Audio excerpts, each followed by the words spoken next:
It's a brand new era of the Eye on the Eagles podcast, new location, a lot of new coaches, but the same great all-access pass to all things Avila Athletics. Hi, everybody, and welcome to the first edition of the brand new Eye on the Eagles podcast. I'm Sports Information Director Tim Hackett, pleased to be joined by head football coach Derrick Alexander, our first guest for our first edition of this new show, DA. We're live at Tanner's at Redbridge. Thank you to them for hosting us all season long. First of all, welcome to the show and welcome back to Avila. Thank you. And congratulations are in order for you, a couple of days removed from your first win as a collegiate head coach. Congratulations. How does it feel? Feels great. It's good to get that first game out of the way, and then to come away with the win just makes it that much better. It's been a long road to get to that point. So let's start from the start, and then we'll talk about the week that you guys had, because it was unique, not just for you, but for literally every outdoor sport in the country at this point. But you're new to our show, but for longstanding Avila fans, you are certainly a familiar name, and for longstanding sports fans here in Kansas City, certainly a familiar name. We are stoked to have you as part of our team now, officially as our head coach, but not your first go-around here at Avila. You were an assistant coach with us here a couple of years ago. What's it been like coming back and joining the fold now as our head coach? That's been great. Just to have some familiarity with the program coming back helped a lot, because I kind of know the lay of the land. I know the conference. I know the building. Just getting back into it. There are a few people that are still here that were here when I was here. But Shawn's been great, our athletic director, just helping me along the way, just becoming used to being a head coach. There are a lot of other things that you have to deal with, along the way, other than being an assistant coach. So there's a lot more involved. But, it's been great. It's been a great time being back here, being home. Has there been a lot to learn then, the transition from becoming an assistant coach to being a head coach for the first time? There's a lot to pick up? Yeah, there's a lot of just little things that you don't think about. I mean, it's on me to plan everything. I have to set the schedule. I have to make sure, guys are doing what I want them to do. I had to hire a whole new staff. And there's, other little things, game week. Just other logistical things that have to be done that you don't really think about as an assistant coach. But it's been good. Let's talk about that staff. You can't see them on our camera right now, but they're all here at Tanner's with us supporting you. And that has been a process, I know, because like you've said already before, there's no holdover. You're the only person here that has connection to Avila. You've been an assistant coach here, but nobody on your staff has been here before. A couple of people are familiar with the KCAC, but you brought in a completely new staff to try to continue some of the momentum that this program has had over the last couple of years. What's that been like? It's been great. Starting with Coach Beechner, he was my first hire. We were on the same page from the beginning as the offense. Me being an offensive guy, we had similar ideas about what we wanted the offense to look like. He's taken my offense and basically made it his own. So that's been great. He's been my kind of right-hand guy as far as, going along the way and picking up these other assistant coaches. Coach Mathis, our defensive coordinator, has been great for us. He's a little bit different. He's louder, and he's a defensive guy. So that's what we look for in our defense. You need that type of personality to lead our defense. But, he's been great. And just picking off other guys from around the conference, our defensive line coaches from St. Mary's. We got a couple of Ottawa guys and a Kansas Wesleyan graduate assistant. So we're kind of, filtering out some of the best guys that have been around this conference already to help us be more successful. What has this past week been like for you? As anybody who's been in the area knows well, pushing 100, if not over 100 degrees, just about every day, that has to make game planning for playing a football game quite a bit different. I think it's fair to say. What was this week like for you? It was different just because and because of what time we had to get up and practice. But in the same way, we were just coming off a training camp. We were used to getting up early. So our guys were kind of prepared for the the adjustment. I let those guys know that, hey, we'll probably have some type of adjustment this week. We don't know if we're going to practice at 6:30 in the morning or 6:30 at night. But those guys were prepared. We were able to go and practice in the morning. Like I said, coming off a training camp, we're used to getting up early. That extra week of us doing it, just finding a way to get this thing done, really prepared us to go ahead and play this game. And you ultimately, regardless of the crazy week, play that game you did. Ended up taking on Bethany for the first week of the season. It's only conference games this year because of the new KCAC alignment, 12 total teams, 2 6-team divisions, as we've talked about a little bit already. But ultimately, Bethany is a team that has struggled over the last couple of years, and you ultimately doubled them up. At the end of the day, it took a little bit of work to get there, I guess, but how do you reassess Saturday night in Lindsborg? Well, we started off slow. Those guys, and we knew it would happen. Anytime you start off a new season, those guys had a brand new head coach, a lot of new players coming in that don't really know. Like, it doesn't matter, what's gone on in the past. So, we knew they would be fired up coming out in the first half, but we were able to withstand that. Come back and be leading at the halftime. We have a lot of things to clean up. First game of the season, way too many penalties. We had too many turnovers. And those are things that, we can take care of. The penalties we should be able to take care of and protecting the ball. But at the end of the day, those guys were able to pull it together, especially in the second half, where we came out, scored a bunch of touchdowns, and kept them from getting any points on the board until late. It gets harder from here because this conference looks to be as good as we anticipated. There's 5 teams ranked or receiving votes in the preseason poll. We didn't even talk about this, including yourselves, preseason number 18 team in the nation, and now you've got Southwestern on tap. So it's a big jump up in terms of what we think going in. What can you briefly tell us about what the Mound Builders will do? They'll be a tough team. They've been a tough team over the past few years, and we just have to make sure that we're on our game. Those guys will be coming in here with some confidence. They pulled out a win as well. So that, we'll be looking forward to it. This will be a big test for us, 2 ranked teams going head-to-head, and we'll kind of see where we are. And we'll go from there. There's nothing that we'll do differently than what we did. Obviously, different game plan, different team. But for the overall, us just being confident going into this game, we feel confident that we can play with any team in this league, and we just have to go out and prove it. Ultimately, overall, what are you most looking forward to this season, your first season as a college head coach? I'm just looking forward to how we compete, how I get those guys ready. Are we competing at a high level? Are we not making mistakes? Are we a disciplined team?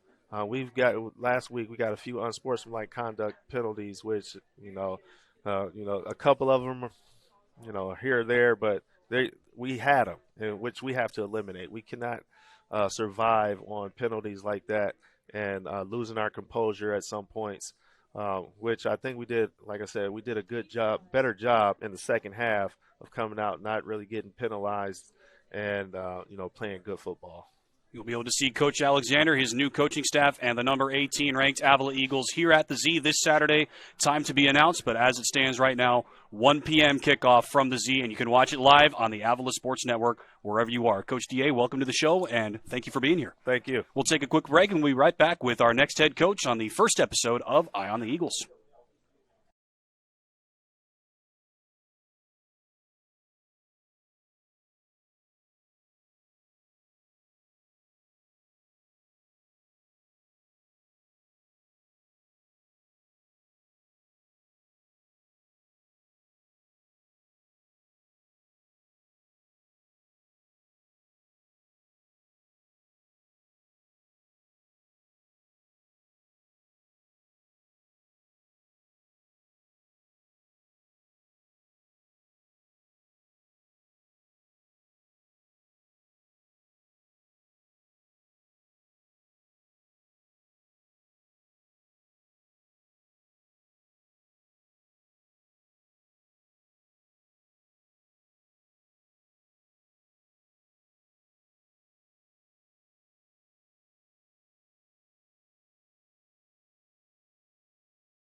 Welcome back to the first episode of the New Look, Eye on the Eagles, hosted at Tanner's at Redbridge. Tim Hackett here with you, and we're joined now by head volleyball coach Marylyn Mozena. Coach Mo, welcome to the show. Thanks, Tim, for having us. We are very excited to have you now for your third season as our head volleyball coach. It has been, I'm sure, a whirlwind for you over the last couple of months because, frankly, you look at the roster, it's a brand new looking team for you this year, but it's a team that you are very excited about, I know. Yeah, 100%. We have 10 new people.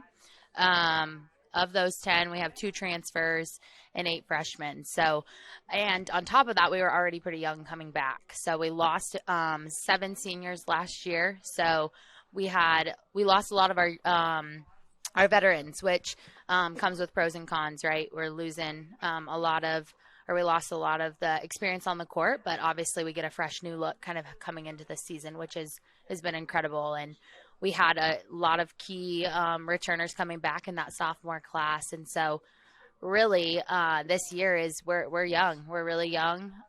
But with that, we had enough kids that have had some experience. We brought in 2 transfers that have played at the collegiate level. So at least know the pace of the game, know the speed, all of that stuff. So that's helped a ton. But yeah, we are young, but I am excited. It's been a great year already so far.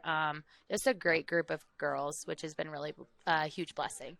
Congratulations are in order to you. You start off the season with your first win against College of the Ozarks on Friday nights. It's a team that we played here at home last year. You beat them 3 sets last year, but It's a new-looking team for you. It's a very similar-looking team for them, but something that you've already talked about is that they're now a more veteran team. You're a very young team, as you just outlined. So even though it's a similar matchup, things can change. And this year it took 5 sets, but still got the win, and it was an exciting game. Yeah, it was. It was a 5-set thriller, and something I talked to the girls about is what better way to start the season, right? Getting a 5-set win, keeping everybody on our toes. It was, I think you said it best, it was a similar team from last year from the College of Ozarks. And then we started 4 freshmen for the set 1. And with that obviously comes nerves, right? Never been on a collegiate sport before or a court before. And then you're playing with new kids, right? So we had a freshman setter running our offense. Daphne played at a really high level in club, but still, college is very different. The pace is very different. You're playing against experienced kids that not only have played the game, but they've been in the weight room. They've gone through a year of what college volleyball looks like as a whole, right? And so we did have kind of a rocky start to that game, but after set 1, we kind of settled in. And the best part of that entire game was just to see our drive and our grittiness, right? And so it would have been really easy to kind of get down in a slump knowing how we started set 1, giving, our Ozarks that first set win. It would have been really easy to kind of, coast through the next 2-3 sets and give it to them. But, something I'm continuing to remind the girls of is, we got to bounce back. The past is the past. Set 1 is set 1. That's why we play best 3 out of 5, right? Is to get an opportunity to bounce back. And they responded really well in set 2. It's funny, I talked after the game, I talked with them about what a roller coaster of emotions it was throughout. Set 1, we didn't start strong. Set 2 settled in. Set 3 really, really, really settled in and kind of started seeing some high-level volleyball from this program, which we haven't really seen in a while, or at least since I've been here. And then set 4 kind of pooped the bed, right? And then set 5, right? Same thing. We could have rolled over knowing that set 4, we didn't have a great set, but we came out and really just fought. And so super proud of our girls. We're just next level right now. We have a really solid foundation coming in this year, which is exciting. How much you've seen then the highs and the lows, pretty much everything that you can see in a match in your first match of the season with such a new team. How much does that inform what you can do in any other match the rest of the year, since you've already, it's a small sample size, obviously, but right. You've now seen something, at least, pretty much everything, at least at one point. How much does that inform what you do the rest of the year? Yeah, it's very, very helpful, very insightful. It gives us, what I told the girls is it just gives us hope. It gives us a lot of hope of what this group can accomplish, not only this year, but obviously with us being so young, just the future of this program. It's really bright, and what we have to build off of. Like I said, our foundation is really solid right now for where we're at with what we've brought in, right? Obviously, we have so much room to grow and still so many things to work on, but it's very hopeful to see what we can do not only this year, but just in the future years to come. You mentioned 4 freshmen in the starting lineup on Friday and a bunch of other new players in the rotation somewhere.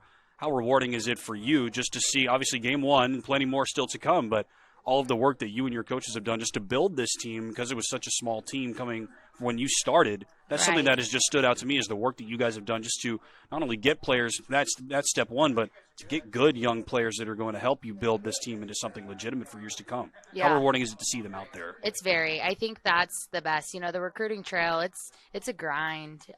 It's not, I say it's the fun part of our job because I like to build relationships, but it is a grind. It's an emotional, roller coaster. You see these kids that you really want and know that they can come impact your program, but then from there, getting them here is hard, right? It's tough. Obviously they have talent. They can go a lot of different places. So, when we got this, even the class of 22 recruiting class and this class of 23, it just kind of gave me a little chip on my shoulder to know, like, what I'm capable of doing and what program I am capable of building here at Avila, which has kind of been the goal since day one, is to come in and rebuild a program. And so it's really, really humbling, but also really exciting. And a lot more action still to come. 1 game down and a lot of games coming up for you this week, starting off with Mid-American Nazarene, crosstown rival on Tuesday, and then a bit of a homecoming for you. You guys get to head to the Bellevue Labor Day Classic over the weekend. So just kind of high level, what can you expect from MNU, which is preseason top 15 team in the country? We've played them a lot over the last couple of years. So quickly, what can you expect from them? Yeah, honestly, we're just gonna see an experienced team. They made it to the national tournament last year, and so they brought back. I don't know that they brought back their entire team, but they still have some key players from last year that are back this year. So we'll just see a lot of experience, but also too a program that's rich in winning, so they know how to win, right? And that's something we're learning how to do over here at Avila. Is we're learning how to win, right? And so, I've talked to the girls a lot about what a better opportunity to right off the bat go play some top teams in the country and just see where we're at nationally, right? We have an idea of where we're at in our conference, but what a better way to start the season than to go play some top-ranked teams. And you will continue to do that when you go to Bellevue over the weekend. There's 4 matches on tap, am I correct? Yep, correct. And against some really solid teams from all over the country. But we'll talk, I guess, more about that next week. But for you, it's a bit of a homecoming. You get to go back to your alma mater, and I know how much your home means to you. What are you looking forward to personally this week? Yeah, really, honestly, it's nice to be able to come back and see my family. That's a big thing, but also too kind of where my roots were planted, right? When I started college volleyball, it's always fun to go back. I know a lot of those people. Obviously, my coach is still there. The vice president's still there, who I have a great relationship with. So just seeing those people, but then most importantly, I'm a family person, and my family is so important to me. And so, to see my family and the fans, just giving them an opportunity to see me doing what I love is really cool. And so a lot of different aspects, but also too, we have some girls from Nebraska. We have a girl from South Dakota. So, we're going to have a lot of family support, which is really exciting to know that we can get a lot of that as we travel to these different places. So super excited to head back to Bellevue, but more excited just to see what we can do. We're excited to have you and all the ladies as part of our family here this year. Want to know to start the season? Avila Volleyball will be in action Tuesday night at Mid-American Nazarene, and then Thursday and Friday at the Bellevue Labor Day Classic in Bellevue, Nebraska. Coach Mill, thanks for joining us. Thanks, Tim. We'll be right back with our next coach.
Welcome back to the first episode of Eye on the Eagles. Tim Hackett now joined by head men's soccer coach Robert Kelly. Robert, thanks for joining us. Thanks for having me. We're excited to have you now fully on board for your third season as our men's soccer coach. There's been a lot of change for you and for your team over the last couple of years, but also on the other side, I feel as if you bring back a strong core of guys that we've gotten familiar with and you've had the chance to get familiar with as an assistant and now as a head coach that are kind of leading the way for you guys, and that's been clear even in your first three matches so far. Finally got to see you guys at home for the first time on Saturday, which was really exciting. And let's start, I guess, from the beginning of the season. It's been a challenging last couple of weeks, and last week especially conditions-wise, just to get you guys on the field ready for games, starting in before the first week of games, leading into a back-to-back at Culver Stockton and at Harris Stowe on consecutive days. What was it like getting ready for that, and how is that as challenging of a setup as it seems like to play games that close together? So I mean, us scheduling like that, I mean, it was one, to get players playing time, and then two, just continue to work through our issues that we end up seeing in the game, so that as we get into conference play that we're more cohesive and really working to the point to where we're competing on a more regular basis. So what have you seen in your preseason, because you've had not a whole lot of time together, less than a month of actual cohesive time to get ready for these games, which come quick and come often once you get started? What have you seen out of your guys that you didn't necessarily expect coming in? I mean, they all came in really, really good shape. We had 3/4 of guys pass fitness test on the first day. And then within the next 2 days, we had people passing it as well. So everyone ended up passing it, and then we're kind of just in a spot where these guys that we had before are setting a good base, and the guys that we brought in to inject in there are starting to really push the guys to have a more competitive year. This is an inside baseball question, I guess, but is it uncommon for that many guys to pass a fitness test, as you put it, that early on and then work into it? Like, how challenging is that for people to achieve? I mean, I would just say it was a good surprise for us, because in the past we hadn't had that many people on the first day be passing the fitness test like that. It usually took another week for us to get everyone through that, and it didn't really take as long this year, so it really shows the amount of work these guys put in over the summer. We'll have to see you in your home opener on Saturday against Dordt, our first home event on campus here our first pair of home events, I should say, on campus here this season. And it was awesome to see you guys, the fight that you guys showed in the second half. Go down 1-0 at half, give up a goal earlier-ish in the second half to go down 2-0, but you guys didn't give up. You pushed back, scored a late goal, nice setup from Malcolm Goswell for Ishmael Cisse to score his first goal as an Eagle. What did you see from the team in the second half, just in terms of the fight-back mentality? I mean, I would just say altogether we were just more organized heading into that second half, knowing what to expect from Dordt and their a little more unusual formation in the 3-4-3 that they played that we hadn't seen before. So it took a little bit of adjustments, but the boys did well at half, listened to what we had to say, and then we worked on getting in line all last week. Ended up doing that and ended up scoring off of it, so it's good progress from that. How much of that is an adjustment that you guys do make on the fly? You and I have talked about formations a lot. Every team has their preference. Every coach has their preference, and sometimes they're a little bit malleable over the course of a game, over the course of a season, but typically teams stick with their guns more or less, right? You can make it more attacking or more defensive based on the game script, but typically a team will stick with their formational approach unless something drastic happens, right? Yeah, I would say teams tend to stick with the formations that they're in for the most part, unless they think switching into a formation will better suit the opponent that they're facing. Okay. But I think for us, we're pretty set on sticking with what we're at, because I think we have a really good understanding of that formation so far.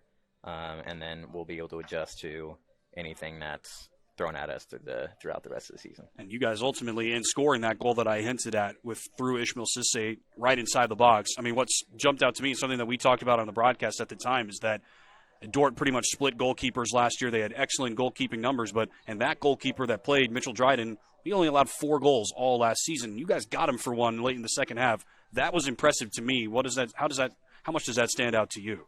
I think it's just exciting to get some of the new guys on that score sheet, along with having our previous guys or existing guys add to that by getting the assist.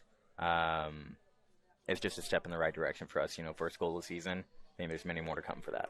There's some people that just in watching your first 3 matches so far that are just, they jump off to me, even as not soccer experts, I guess. Have you felt the same way? Are there people that you have seen, maybe even guys that we haven't been able to see on the field yet, that have been obvious to you as guys that are really going to make an impact for you this season? Yeah, I definitely think Ishmael is going to be one of those guys as long as we can maintain a healthy attitude throughout the season, along with maintaining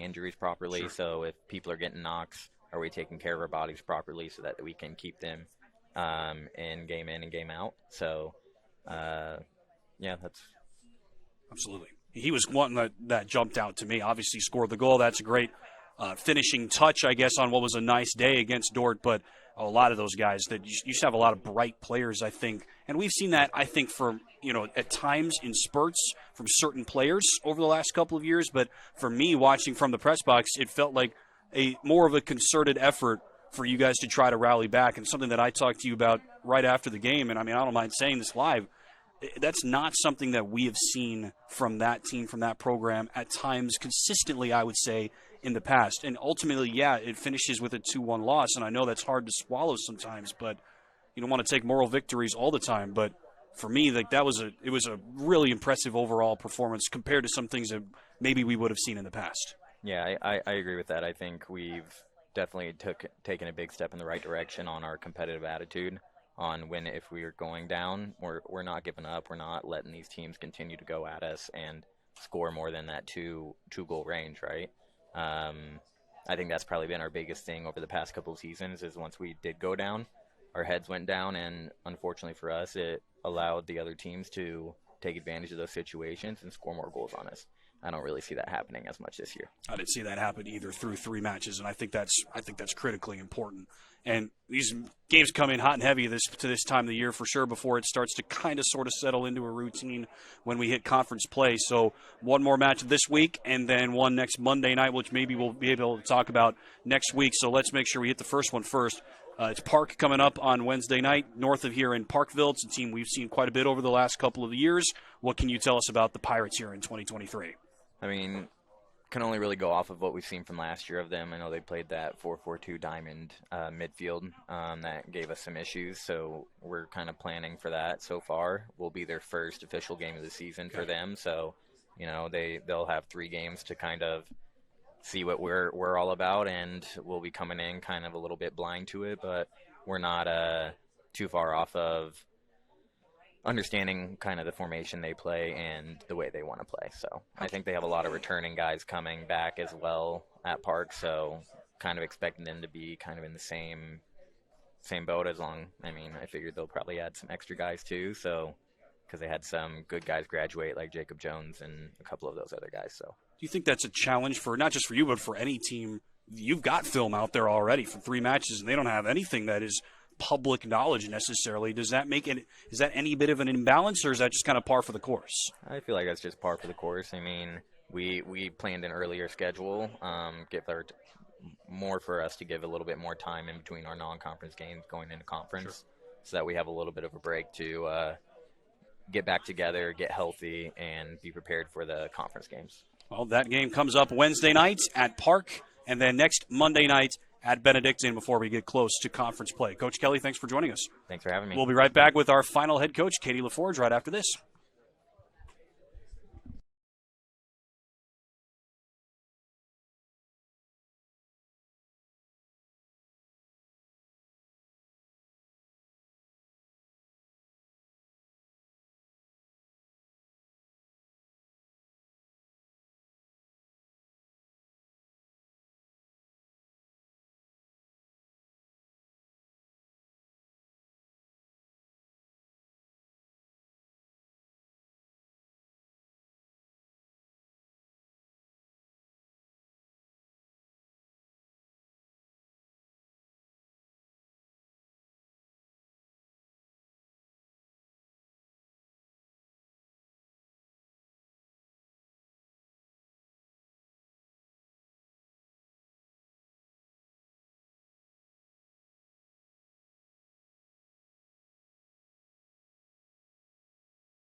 Welcome back to the first episode of Eye on the Eagles on the 2023-2024 school year. Tim Hackett now joined by head women's soccer coach Katie LaForge. Thanks for being here, Coach. Thanks for having me. 3 games into the 2023 season, you are now one of the veterans in our hallway. It's got to feel a little bit, well, I don't know how it feels. How does it feel for you at this point? A bit strange, I suppose, but as I start to really think about it, got some definite seasons, interesting seasons as well. Lots of change, but, as an institution and stuff. So I think a lot of it is positive. It does make me realize how big of a role that I can play, though, with, keeping we already have great chemistry and camaraderie within our department, but, being that person, I guess now that, if I want it to continue that way, I need to take, responsibility to do that. So with our group of coaches, it's super easy to do that, and our staff and all that stuff. So, but yeah, it's starting to feel a little funny. I guess it means I'm getting old. I wouldn't say that. You're seasoned. Yeah, seasoned. We'll stick with that. We are at Tanner's after all. Right. In something that you mentioned, the consistency and the camaraderie and the staff, something that I've seen from your team is a really good energy so far and what seems to be some sort of unity already through 3 games. And you haven't been together very long. It's been less than a month that you've all been together. And the reason that's so important is something you've talked about already at Media Day, but something we're going to talk a little bit more about here now. It's just how new your team is. You have 19 new members of the team coming in, which is just a striking number to begin and end with. And it's impressive to see what you and your coaches have done, just getting these girls in the fold and then mixing them into the team. And I'll just start there. It's been impressive to see what you guys have done just numbers-wise and then getting them out turning it into a cohesive unit. I imagine that couldn't have been easy. It had its challenges. Obviously, having such a large group come in is a bit daunting from a coaching standpoint, as far as, like you said, making sure that they're coming into the fold properly, that they're all getting taken care of. There's a lot of change, so 12 freshmen, they're getting hit with a lot right now with school starting and living on campus or commuting, or, what life looks like to time manage yourself through a season when you're in season. So, from a coaching standpoint, it's very exciting, but it also, requires a lot of us. Just to make sure that we are truly taking care of them on and off the field. But I think it's a testament to our returners that they are, one, open arms about it. Instead of being defensive and being like, man, all these new people, like instead of being a little bit scared or, feeling some sort of way about new people entering, they're excited. You can see it on the sidelines, you can see it at practice, you can, and obviously you mentioned it in the games, and, the results aren't quite there yet, but I've told the team this a couple times now, is we're not looking for perfect now.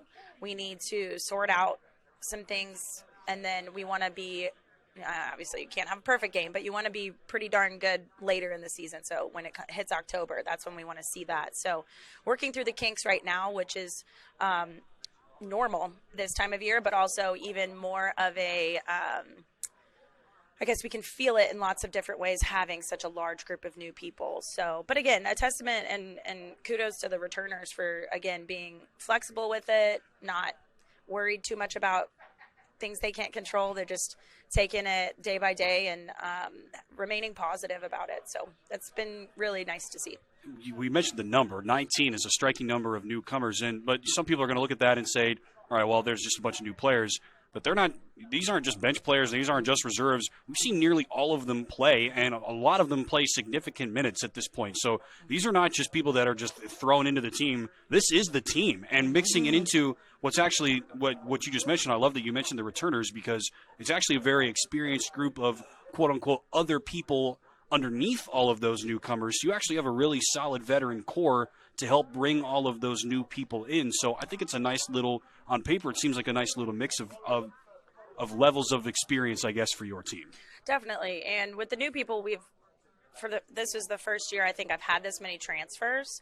So they come in with, 2 seasons of experience, And it could be lots of different experiences, but, speaking particularly about their game experience. So they bring some leadership skills to the table. They bring some excitement, because I think that a lot of times they'll come from different environments, and they've seen some good, they've seen some bad. So I think when they get to a family environment that we're trying to create at Avila, they seem to really latch onto that and get excited about it. Maybe something new for them or something that they're familiar with, but either way, they really buy in and make it easy for me. But it is also hard for me because 19 new people is a lot. Sure. And trying to give equal opportunity. But that's the best part about non-cons, being able to kind of see what people will do in those games. When I haven't seen 19 of them play outside of watching their film or watching their, the last time they would have played before this was, maybe in May. So. And all of that then conspires to training camp and formational drills and getting them ready to actually take the field for the first games. We're 3 games in now, 3 non-conference games. We finally got to see you guys make your home debut, our first home event of the season this past Saturday against Dort. And I was just excited to see all of those pieces start to fit together. And I'm sure that's honestly an ongoing puzzle that you and your coaches are trying to build. Physically, how do all of those pieces fit together? Have you learned anything to that end through 3 games, do you think? Yeah, absolutely. We've seen some really, really great individual performances, and it's making it very tough on us as coaches. There's a lot of players that really bring a huge amount of value to what we're doing, what we're trying to accomplish, and again, trying not to keep such a micro view of things and really take it out and get the macro, because it's a long, short season, right? Sure. A lot of games to come, but in the amount of time, so we're trying to keep everybody healthy, mentally, physically, emotionally, so that we can sustain that. So getting that cohesiveness, that chemistry, is probably the biggest thing that we've been able to foster in these 3 games. And the first 20-25 minutes of Dort was probably some of the best soccer I've seen my teams at Avila play this early on. So that was very promising. And again, it takes a while to get that whole 90-minute picture, but to have that at least to hang your hat on is hopefully comforting to players, but also as coaches, something to build off of. And I think it's great that you bring that up, because you look at the result, it's a 3-1 win for Dort. They proved last year they can score. They scored 3 goals per game, and that's what they did in their first game of the year. So they can score, but to me, it was not a bad result for you guys at all. I thought you guys played pretty well overall. Ends up being a loss for you, and I know that's hard to swallow. It's now at this point of the season, but how accurate of an assessment do you think that is? How many positive takeaways can you take from a game like that? Yeah, it's a delicate balance, right? You need to be able to remain positive, because I think sometimes we can get bogged down as coaches and players on all of the mistakes you make, all the negative and ultimately it was a negative outcome, a loss on our record. But I think that there's more that we have gained from it, and things that we've learned from that particular game, and how can we adjust to make ourselves better and be better prepared for the next opponent. So it's more of with it being a home game, and I would like to give a special shout out to all the supporters that came out. It was pretty incredible to see the Hill full. It was amazing. It was really cool. So, and that was the returners' families really stepping up and helping with that. So it was really cool to see that, but I think it also brings an element of nerves, and it's your first time playing at home, and you've got a lot of people watching and eyes, and so there were some jitters, I think, for some, but again, Dort's gonna do well this year. They fight, they grind it out. It was a really quite an entertaining game. Sure. For the most part, and that's the love-hate relationship I have with the beautiful game of soccer is you can play incredible, have full on, more possession, more shots, but that does not equal wins, which is, again, the dagger in the heart sometimes. So our plan is to make sure that we just prepare ourselves for those, home jitters, which we have a little bit of time before we have to experience that again, but just to take everything in stride and to, continue to keep our standards high, and we didn't hit the mark on some of those things. But again, there is moments to go back to, and we have film to prove it. So it's not just my feelings or how I feel like she did, or or how, if I was a player, how I felt that I did. But were we able to execute the objectives, our goals, and measure it that way instead of just based off of our feelings, and that's a more solid thing to bounce back from than our mushy-gushy feelings sometimes.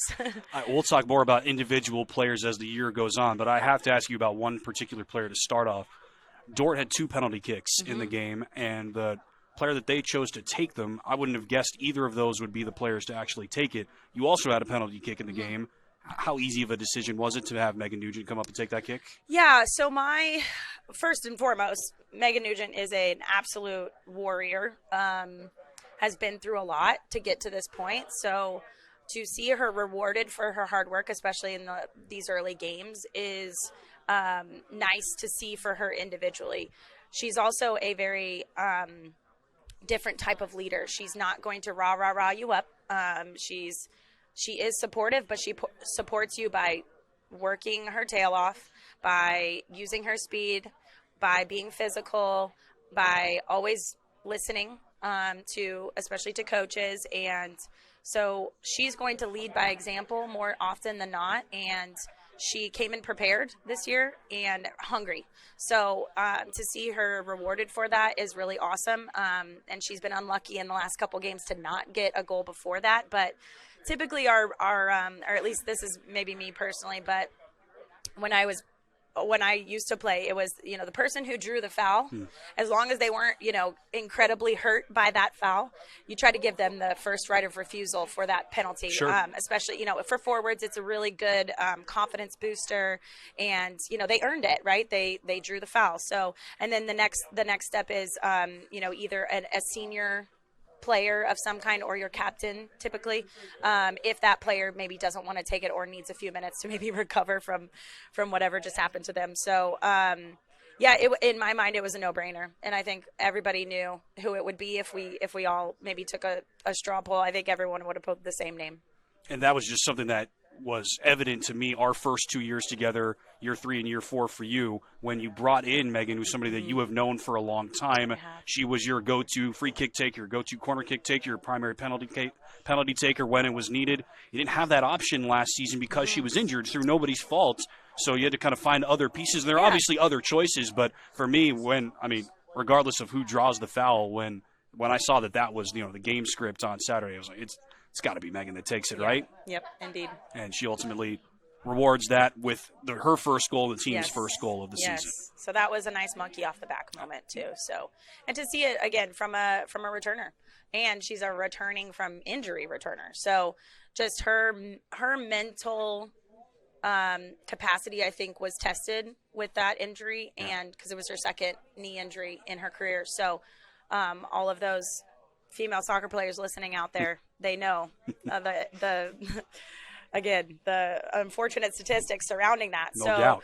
But it is a mental game that you have to play, and that's a big part of what and I know this is probably true for most of the sports, but it's the shortest, longest season ever, with regards to making sure that because mentally you've got to be able to handle the pressure of multiple games in a week, the heat of last night. We called it the inferno for the week. But yeah, just again, seeing her bounce back is truly a testament. And I made sure I sent her a message after that game, because she really was a bright light, even with a poor result, and maybe slightly unfair result. But no matter the circumstances, she finds a way to shine and to, again, like I said, lead in a different way.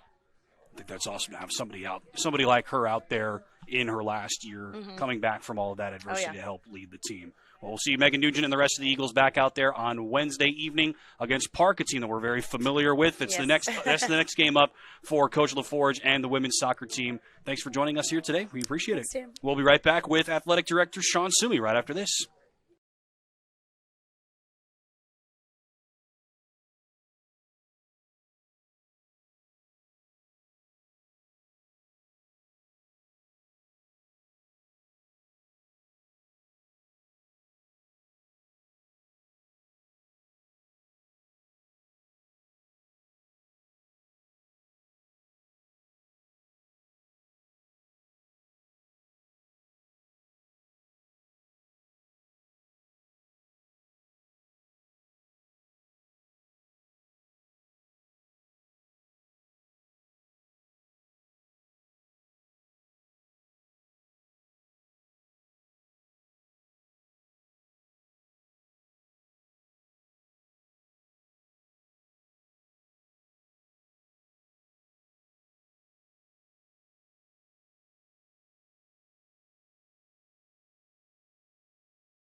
Welcome back to episode 1 of the New Look Eye on the Eagles podcast. We're live from Tanner's at Redbridge. Tim Hackett now joined by Director of Athletics, Shawn Summe. Welcome to the show, Shawn. Thanks for having me, Tim. Thank you for all of the stuff that you have, all the work that you have done putting this together specifically. This show here on these chairs right now would not be possible without the work that you have done to help put this together. So, first of all, thank you. And it's a little bit different, I guess, than we had envisioned technically, but we got it up and running, and this is something that you and I have both been working on for a while. Yeah, pretty excited about it. Just, Tanner's being so close to Avila, and they're good people here. And the great thing is, some of our student athletes spent some time here over the summer working, and it just works out well to have it here. I think it's awesome. This is, like you took the words out of my mouth, this is a place that is physically a place that has meant a lot to Avila Athletics over the last couple of years. A number of our student athletes have worked here over the last few years, and 3-minute drive from campus. We hosted our Christmas party here. Absolutely. Yep. It just makes a ton of sense to have something like this here. And this is something that this show is something that you have wanted to develop. Longtime Avila fans will remember we did this a couple of years ago and wanted to bring it back kind of bigger and better than ever now. And so far, this is kind of week 0 of the show, I guess, but so far so good, at least I hope. Yeah, and then we also have you asking the questions and not Darian, right? So anytime, we get a professional like yourself here, it makes it even better. Well, we'll see how well I can do. Couldn't do anything I do without Darian Miner, who's sitting here watching us right now and looking at me as I say these things. Big picture, let's talk about this year overall. You're going into year 5 as our athletics director here. What are you personally looking forward to this season yourself, and then we'll expand it out to our teams and our department as a whole? Let's start with you. What are you looking forward to? I'm looking forward to watching our teams compete. I think our teams have gotten better over the last 4 years that I've been here, 4 years I've seen. Our rosters are better, deeper. Does that mean more wins? No, not necessarily, but you're seeing it on the fields, right? Like soccer have played tough. They played good competition, and we've been very competitive. And it's just that next step. Robert and I were just talking about that. It's just that little extra thing to take it to that next level. Volleyball has a lot of young talent, freshman, sophomore, that I'm looking forward to watching them compete and take that program higher grounds. Football, it's KCAC's gotten tougher in my 4 years, in my 5th year now, but here, and it's going to be a dogfight every Saturday, just like this past Saturday was a dogfight. So I'm looking forward to seeing how our teams progress and continue to build, and that's the one thing. I think we have a group of coaches that are not satisfied on status quo. They want to be better, and they're going to work towards that. Sometimes, we live in a microwave society. We want that to happen right away, but it doesn't, and you have to build a program for that to happen. And that's where I feel our coaches are doing a good job of really kind of setting groundwork, setting those standards, what those standards will be, and it'll continue to kind of keep building. That's well put. I think that's something that can be said. We've just had our fall sport coaches in here today. We'll have plenty more as this show rolls along, but I think something that is evident about all 4 of these teams, or at the very least 3 out of the 4, is something that is kind of intimidating but also very exciting for me personally, is just how much newness we have across all of our teams. You expand that obviously into baseball with so many new guys, softball, so many new players, men's basketball, almost a brand new team. But for a lot of our fall sports teams, a lot of new coaches, a lot of new players, which is exciting just to see the growth and simply the number of new people that we have coming in to join our team and to join the Avila family.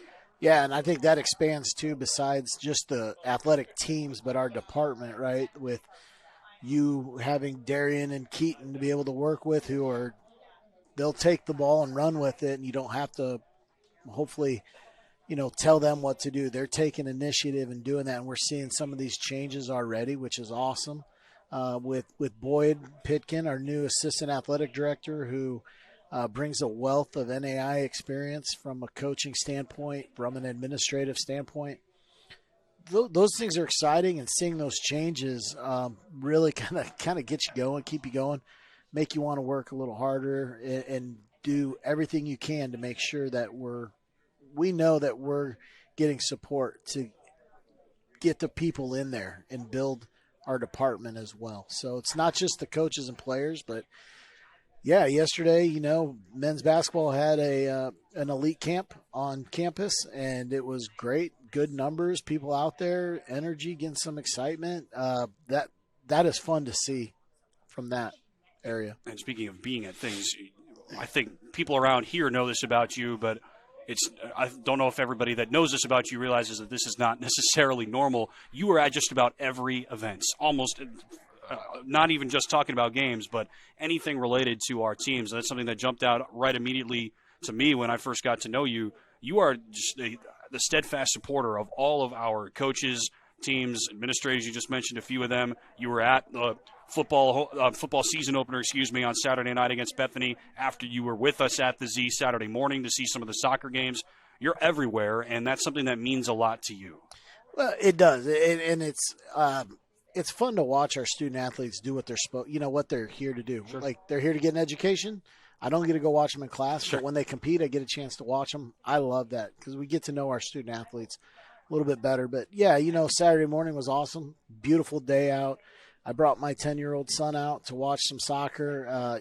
Those are the fun things when you can bring your family to do some of that stuff too, and all that. But yeah, you get to watch your programs, our programs compete. That's a fun thing to do for me. I mean, driving over to Lindsborg, Kansas, I was excited for Coach Alexander to have his first opportunity to be a head coach, and I wanted to be there to watch him get his first victory and see that. So that's fun for me, and you get to do that for a lot of coaches. I've had a chance to do that for looking over there, Mo and Robert as well. And, I wasn't here for Katie's first because she was coaching before I got here. But, those are fun. Those are fun events. I think you recognize the importance and the significance of that to those individuals, and I know for a fact that that's not lost on them. So I just wanted to commend you for that. I think that's awesome.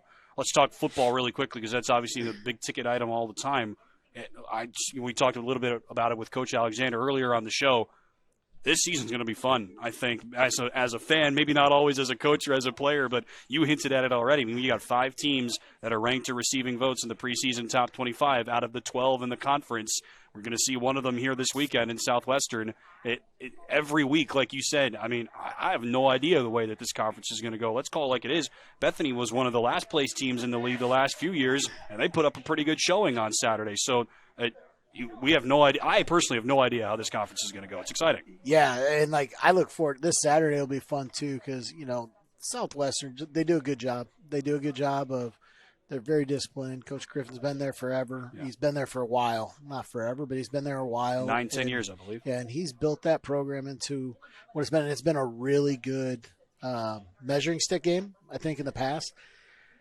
Those games have been really important. They've been in the final standings and that. Now we're on different divisions with them this year, but I still expect Saturday to be intense, and I expect it to be a game where there's going to be key moments in whichever team takes advantage of those moments will come out victorious. But, you say it, being over there, Coach Grossner has done a great job at Bethany, just watching them and where they've been in the past. I've seen them 5 times now. They were disciplined. They looked like a really strong program. So that's going to make the KCAC better in the long run as well. But I was proud as heck of our guys from falling behind 10-0, 17-6, and then scoring 40 unanswered was fun, and it took a little. I breathed a little easier. I'm not going to lie. Because that first quarter, I'm like, oh boy, this was a 2-hour, 45-minute drive. I didn't come to watch this, but they did a great job of staying with it. The coaches on the sidelines, it was awesome to hear them talk about, hey, long game. Let's go. In the first quarter, they had everybody focused on what they needed to. And once we got our feet under us and realized, okay, it's a new year, new game, let's go. Let's get back after it. They really turned it on and did a great job. Forced some turnovers, made some big plays. Brooks' punt return was huge. Miller's 2 interceptions were key. So it was fun. It was fun to see. And we're looking forward to a lot of other moments like that, starting off this Saturday for our next football game. Both volleyball and men's and women's soccer in action in the midweek before they come home later on in September. There's just a lot to look forward to, I think, here in 2023-24, Shawn, and we're grateful to you for everything that you've done to help make this possible. Well, Tim, I appreciate you taking the lead on this and making sure this takes place. And, to have it in a place not in a conference room and to do it here at Tanner's is going to be a fun event for us this year. And I look forward to Mondays now where I don't have to worry about my wife putting a salad out there for me to take for lunch. I get to eat chicken fingers, and I'm in to be in a better mood the rest of the day. Hey, we're looking forward to that as well. So thank you to you, Shawn, for joining us, and thank you to you for watching the first episode of Eye on the Eagles in the 2023 athletic year. I've been Tim Hackett. We'll see you next week. Until then, so long. Go Eagles.